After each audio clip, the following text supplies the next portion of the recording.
Sí, Duda Sorrilla és només pel nom del teatre on es fan els concerts, no és res més que això.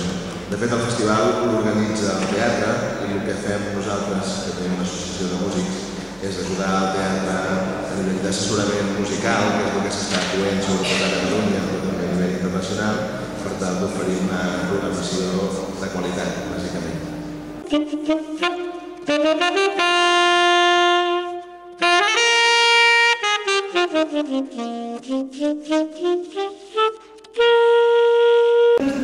Sí, és un festival de curtmetratges, és de finals del mes de novembre, i és un festival a nivell internacional que és durant una setmana, doncs rebem durant tot l'any un mogollon de curs i fem una tria i en passem uns 100 i escaig, que aleshores entren en una competició i a més és una entrada gratuïta, pot entrar-hi tothom, i són això, són curtmetratges màxims, són de mitja hora i n'hi ha d'arreu del món.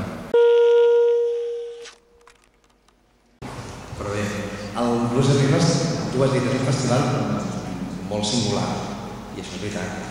L'any vinent, el 2009, l'edició 2009, serà l'edició número 20, per tant, allò estem a punt d'arribar a una efemèride d'aquestes molt senyalades, i és veritat que serà que és un festival, un cicle, un esdeveniment que allò amb regularitat porta moltíssima gent, que és la primera vegada que ens tenim moltes vegades en el nostre país, no?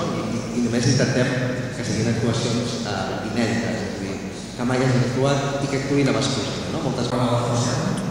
Jo, quan era petit tocava la gralla.